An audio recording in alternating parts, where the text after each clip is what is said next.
So I want to take you through here sort of what's happened throughout the day, but especially here within the last few hours, because there were reports that came out, excuse me, mid-afternoon today, in which there were reports that maybe Iran, maybe the U.S. has intelligence suggesting that Iran is laying mines in the Strait of Hormuz. We've known for years, more than a decade at least, that Iran has this capability. But now there were questions of, are they actually going to do it and go forward, and what that would look like?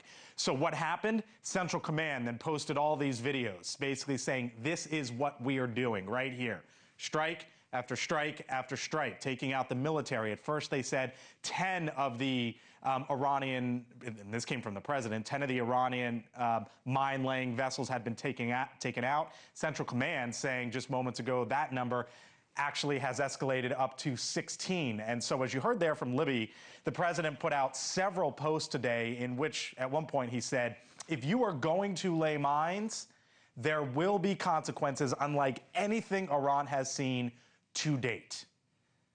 We also heard today from Central Command and from the Secretary of War, the Chairman of the Joint Chiefs of Staff, Dan Kane, and the Secretary, Pete Hegseth. And here's part of what they laid out, which is Iran's declining launch capabilities. Let me show you what's happened here, because at the very beginning, sort of day one here, this is how many ballistic missiles and drones Iran was firing. You could see drones north of 800, ballistic missiles almost 400. And watch the dotted line. This is sort of the average here, where all this goes.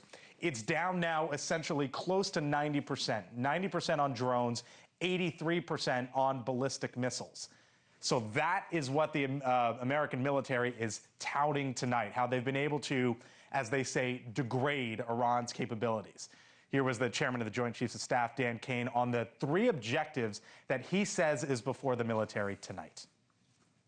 Continue to destroy Iranian ballistic missiles and drone capability in order to prevent attacks on the U.S. and others throughout the region. Second, we continue to strike the Iranian Navy and their capabilities in order to do things like sustain movement through the Straits of Hormuz. And third, we continue to start working on and going deeper into Iran's military and industrial base. All right, so you hear him there talk about going deeper into Iran's industrial and military base. This is the most updated map of strikes, and if you've been following with us, it was mainly along the northwest and southwest point. But now, 11 days in, you can see how it's all from the top to the bottom here, north to southwest. There's a focus right now on the southern flank, as we heard from the Chairman of the Joint Chiefs of Staff, and then as he talked about moving inland. You can see how the strikes there moving into the central part of Iran in parts as well.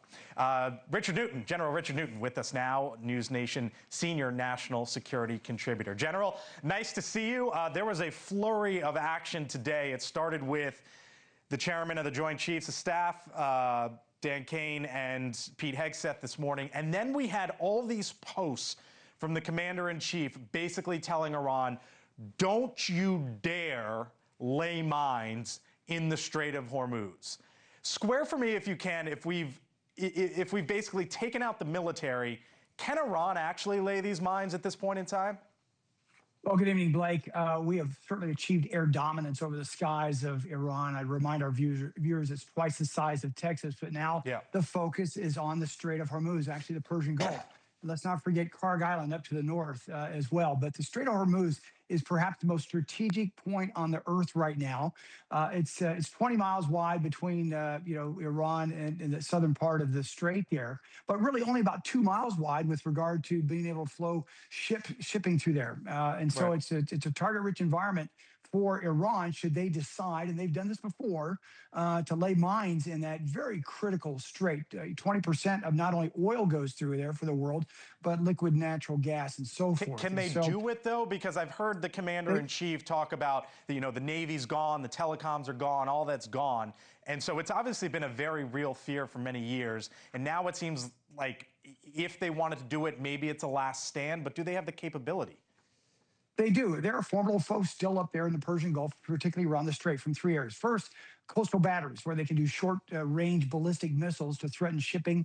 Secondly, as you mentioned, mines. They've got, my sources tell me, up to 5,000 mines that they can deploy. And third, are these fast gunboats that threaten the shipping up there. Now, Iran has not they have not blocked the straits. What is happening is commercial shipping is somewhat deterred. They're not compelled to want to go through the strait. But that's why you've got the Abraham Lincoln Carrier Strike Group up there. And really what the president's been talking about, Secretary Hegseth and absolutely General Kane, and definitely Admiral Cooper, the commander of U.S. Central Command, is now talking about executing maritime dominance. We have air dominance over the skies. Now we're looking at maritime dominance, not only within the Persian Gulf, but outside the Persian Gulf as well. So that's what's being played out here. You talk about Karg Island. Headline in the New York Post, why the Iran war may come down to the control of one tiny island. It is basically a third of the size of Manhattan, but 90% of the oil exports, General, go out of there from Iran. Is that oversimplification? Is that going too far? What do you make of that headline, that it comes down to this island? Well, it certainly could. You've got the strait to the south. You've got Karg Island to the north. As you mentioned, 90% of the oil that's exported by Iran goes through Karg Island. All the piping, by the way, goes to Karg Island. And Karg Island is a transshipment area where ships come in, pick up the oil, then they export it out. And so it's another strategic point here. That's another key aspect of this. And rather than perhaps, some people have been talking about in the media about, taking control of Karg Island and so forth, what I would advocate for is, again, the use of United States Navy and perhaps coalition navies up there to continue with maritime dominance so that we control anything that goes in and out of the Persian Gulf. We control anything that goes in and out of Karg Island as well. So lots to unpack here, but I think in the next couple of days, you're going to see maritime supremacy in the Persian Gulf and certainly as it goes into the North Arabian Sea. I started by asking you about Iran's capabilities at this point, General. If we can show sort of that chart, that curve of how their drones and ballistic missiles, again, basically it's down, call it 90% from day one until now. How much in the tank left does Iran have? As you heard Libby Dean reporting there, the timeline is still 4 to 6 weeks. We're 11 days in. They're still a threat, and they still have ballistic missile capability. They still have drone capability, but as U.S. Central Command has provided with this chart, that's beginning to wane. I even think they're at, somewhat of an atrophy of their drone capabilities as well. But if I'm Admiral Cooper, I'm very concerned about this still. This is still, for me, in terms of protecting we're doing offense, we're doing defense. One of the things with regard to defense, though, is the ballistic missile capability and the drone capabilities, and we want to get that down to about zero if we possibly can. However, when do you think we can? Yeah. I think we're in the next several days that's going to happen. And look at the numbers coming out of United Arab Emirates. They have really been attacked with drones in the hundreds. Now they're down. Reportedly, my sources tell me on day 11, it was down to 35 drones actually attacking and just a couple getting through. As Connell reported, I think you're going to see that really get down to zero. Final point, if I may, is, as General Kane said, it's not just the drone delivery capabilities and so forth and the ballistic missiles. Now we're going deep into the target folders, Blake, where we're going after the industrial base where they can remanufacture some of these launchers, ballistic missiles, and drones. That's really now where we're going. So it's a complete enterprise approach to killing the ballistic missiles, their launch capabilities, killing the drones, as well as their production capabilities on top of that.